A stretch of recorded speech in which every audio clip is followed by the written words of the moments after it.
Before starting this video, I want to address the two horrible situations that took place this past week in two separate Copa Libertadores games. First, the two Colo-Colo fans who lost their lives outside the stadium before the start of the game, and then the two Atlético Nacional fans who passed away in Brazil after their game against Inter after some infighting among the ultras. No matter what club you support or the circumstances in which these events happened, no one should lose their lives going to a football game. And this last part in Spanish.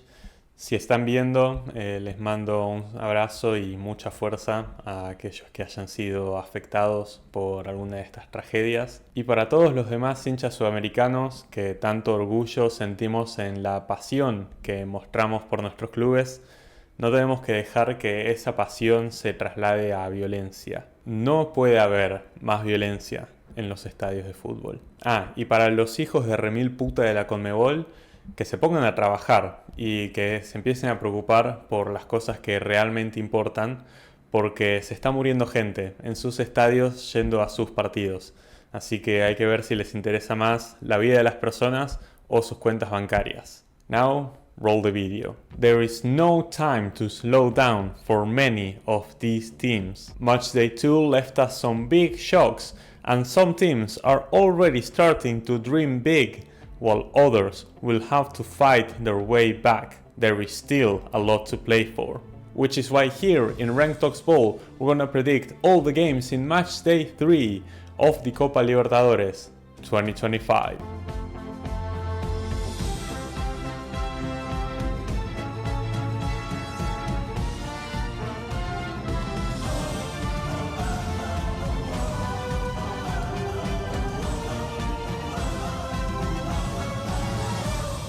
We open yet another video talking about how horrible Botafogo looked. For a moment, I really thought that they were gonna drop points to Dumbface. At one point, Carabobo even managed to hit the post and they were looking enthusiastic in Rio. But near the end of the game, from a set piece and after a scramble inside the Venezuelan box, the ball somehow found its way into the back of the net after a touch from Carneiro.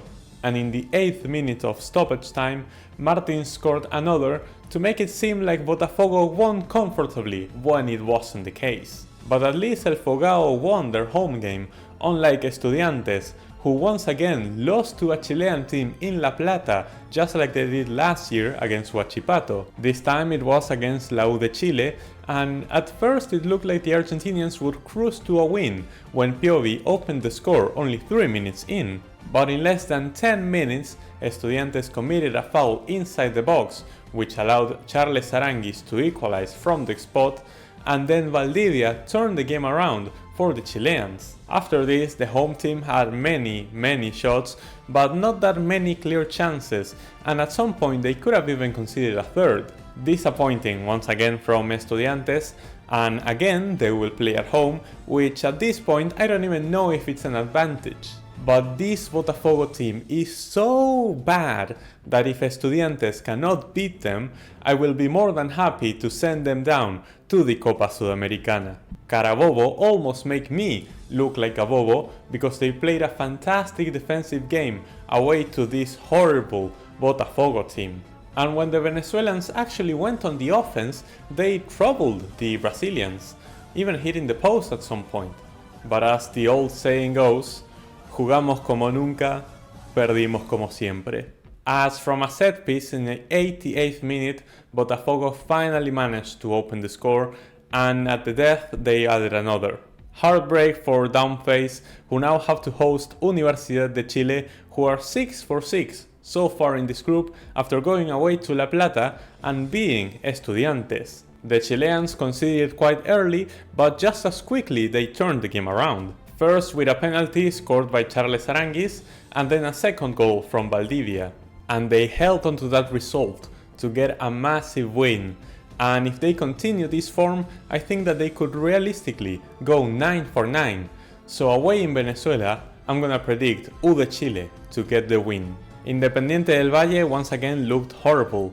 This time at home against Universitario, they barely created anything, just like in the first game. And it was only because of a nice set-piece routine and a banger goal from Jordi Alcivar that they actually managed to win. Luckily for them, the rivals are looking just as shaky, as River Plate couldn't break the deadlock against Barcelona at home despite having a plethora of chances, including a penalty. The team led by Gallardo is sluggish in the midfield and the options in the offense are lackluster. Something that is quite shocking to think about when you consider the squad value and the aspirations that this team has. And with both teams struggling in the offense and this game being played in Quito, I feel like it's heading towards a draw. We'll have to see if either of them decide to show a better performance. Segundo Castillo showed up as fancy as ever to a Estadio Monumental that was even more quiet than it usually is. And I'm highlighting his wardrobe choice once again, one, because it's funny, and two, because Barcelona did absolutely nothing in this game. It was only because of their goalkeeper Contreras, who made 7 saves, including a penalty, that they were able to escape with a point. And that against a River Plate team that looked awful in the attack. Universitario weren't as awful as I thought they would be, but they still got pretty unlucky against Independiente del Valle. They had a goal disallowed, and when it looked like they would escape from Quito with a point, they conceded to a rocket from Alcivar. 2 games and 2 losses for the Peruvians, and I think that a third is coming because Barcelona has actually shown to be stronger at home, and if they actually try to attack, I think that they will get the win. I said I didn't believe in miracles, but Central Córdoba may have just changed that. Pulling out their Argentinian spirit, they went over to the Maracaná and beat Flamengo with a squad worth only a 16th of the value compared to their opponents, showing to the rest of CONMEBOL that to beat the Brazilian teams you need less excuses and more confidence. First, Heredia scored a penalty after a handball by Leo Pereira inside the box, and before the end of the first half they scored another after a cross was connected by Florentin with a powerful header. In the second half, Flamengo pulled one back with an absolute golazo by Nico de la Cruz from a direct free kick. And El Mengao deserved to equalize, they even hit the post at the death. But Central Córdoba defended like warriors, and with a historic Maracanazo they take their first win in the Copa Libertadores. Someone who may be historic, but for the wrong reasons, is Deportivo Táchira. Once again they showed good intentions, this time against Liga de Quito, but their defense is abysmal. They somehow lasted until the 73rd minute, thanks to their goalkeeper Camargo, but after that, 2 consecutive goals from Alex Arce sealed their fate. And it won't get any better for the Venezuelans, as traveling away to Argentina, I believe that Central Córdoba will win and will continue to dream big. Liga de Quito played just a bit better than in their first game. Playing at home against Deportivo Táchira, they always had the initiative, but they were really struggling to break down their low block, until Alex Arce appeared with a massive header to open the score in the 73rd minute, and the striker would get a second 10 minutes later after a lucky deflection on a defender. And that was that. 2-0 for the Ecuadorians, who now have to play against a Flamengo team that is scarred for life after losing at home to Central Córdoba. A team with an starting 11 that is worth less than their star midfielder Gerson. In the first half, it looked like they were underestimating their opponents and they ended up paying for it. Leo Pereira touched the ball with his hand inside the box and Heredia scored from the spot to give the Argentinians the lead. And before the break, Florentin scored with a header to make it 2-0. Flamengo switched to 4th and 5th gear in the second half and they had a lot of chances. Nico de la Cruz scored a fantastic free kick to pull a goal back, but after that, no matter what Flamengo did, they couldn't break through Central Córdoba. In the final minute they even hit the post, but it wasn't enough, and El Mengao are the victims of the biggest shock in this tournament so far. Which is why I believe that now they will turn serious, and even away in the altitude in Quito, they will defeat this Liga team that don't convince me one bit. Libertad did well to score early against Talleres when Ivan Franco tapped the ball in from a set piece. But from then the Paraguayans sat back and handed the ball over to Talleres. It didn't seem like a very smart choice as the Argentinians created a lot of chances, but as I alluded to in the last video, Talleres got no creativity and no killer up front. Which is why not only did they not score, but they allowed Libertad to get a second after Adrián Alcaraz finished off a great counterattack. Good win for Libertad, but the performance wasn't the most convincing. Now they play at home against Sao Paulo, who left me scratching my head because besides a shot that hit the post, Alianza Lima did nothing in that first half. The Brazilians were always in control, and in quick succession Ferreira scored 2 goals to put Sao Paulo ahead at the break. But in the second half, the home team relaxed and allowed Alianza Lima to generate play. Castillo got one back for the Peruvians, and shortly after, Quevedo got the equalizer. Sao Paulo tried to react after this, but it was a bit too late, and in shocking fashion they dropped points at home as Brazilian teams kept being put under question. And away to Libertad, even though I don't think the Paraguayans are convincing, I just feel like I cannot trust Sao Paulo anymore. Which is why I will predict this game to end in a draw. Alianza Lima is simply impossible to predict.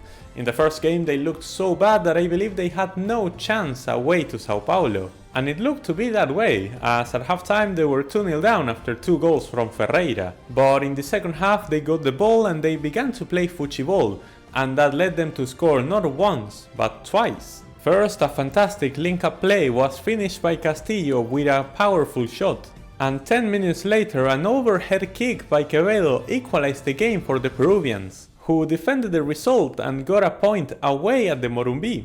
More than what Talleres could accomplish, who despite having 24 shots against Libertad, they could not score any of them. The new coach doesn't seem to have found any solution to their problems up front, and at the back they don't look any better, as in the only 2 chances that the Paraguayans had, they conceded.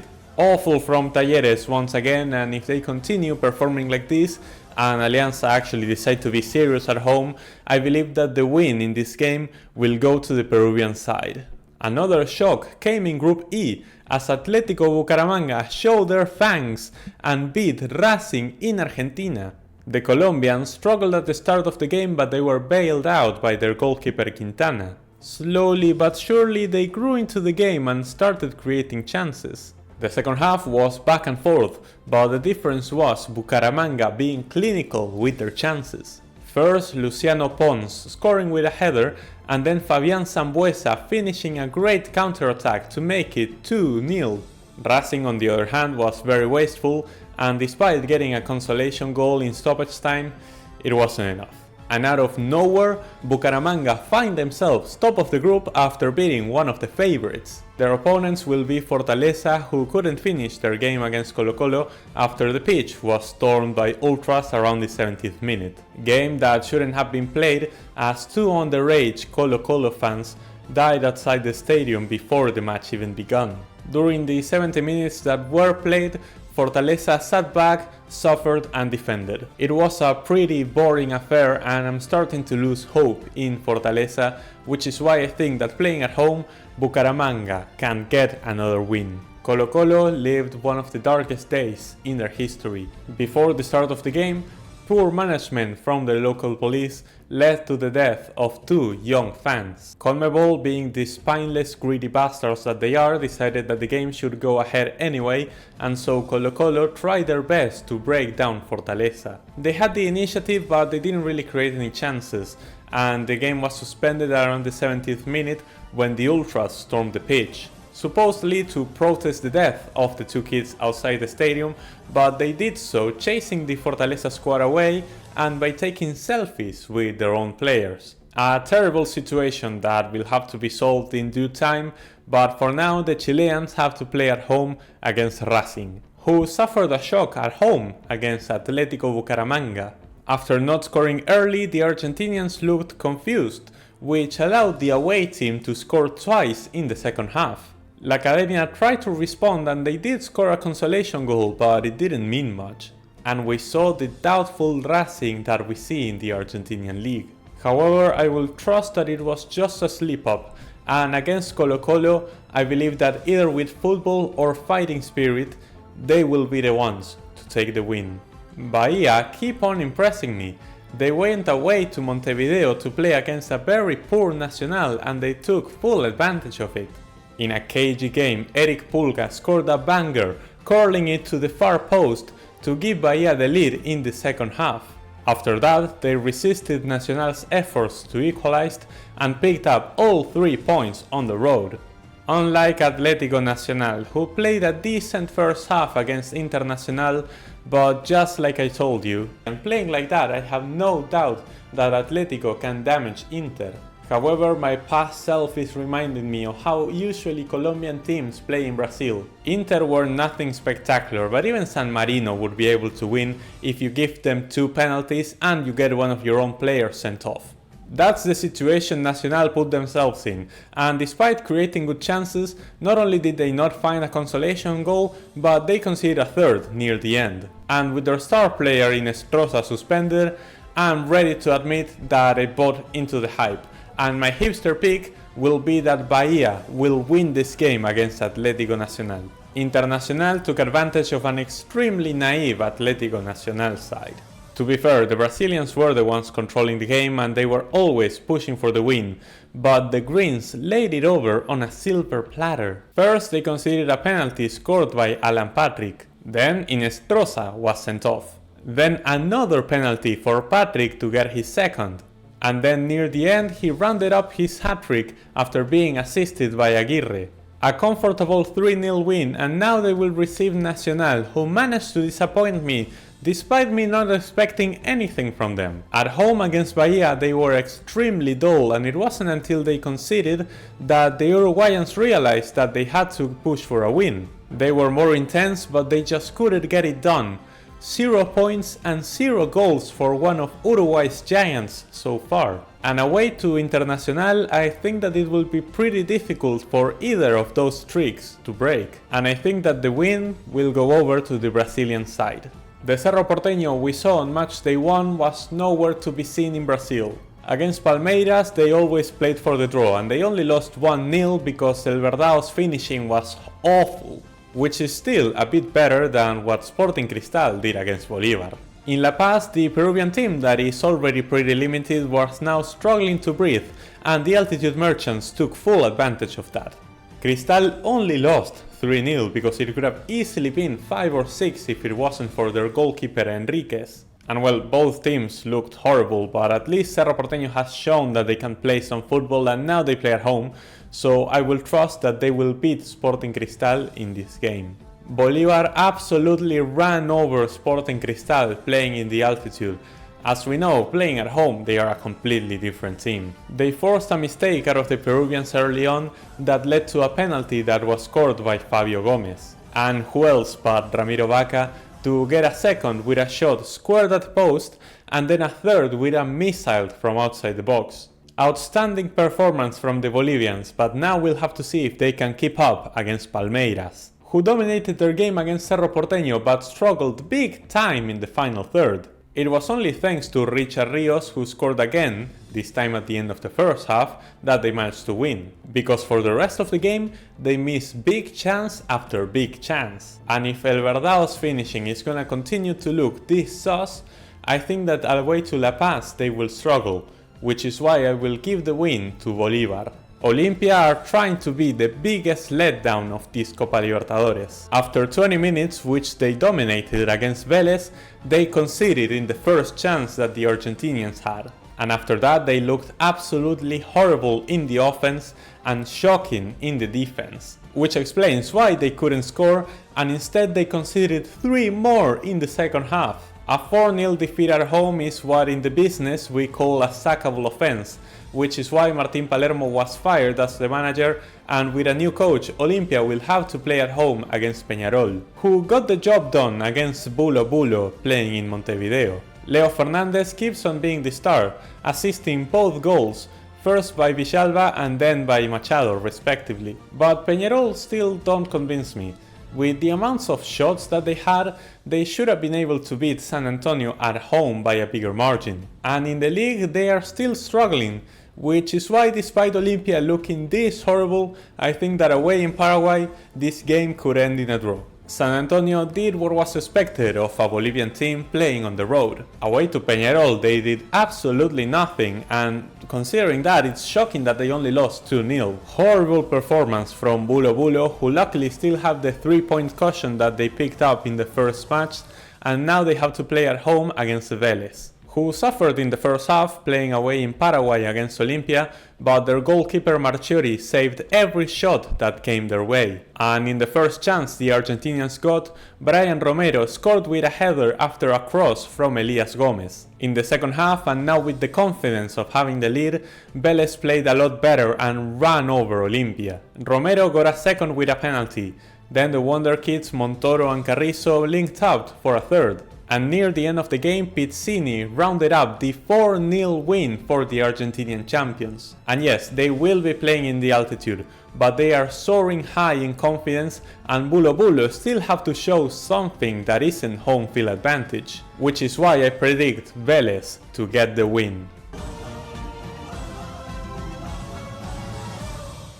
And this is how my predictions are going. While we're still waiting for the result between Colo Colo and Fortaleza, this week I got 8 correct predictions and 7 incorrect, bringing the total score to 15 correct predictions and 16 incorrect. I'm still lingering in the balance, so I just have to hope that I do better next week so I can actually go into positive numbers. Anyway, thank you all so much for watching. Remember to like, comment your thoughts down below and subscribe to not miss out on any more Copa Libertadores content. I'll be seeing you all next time.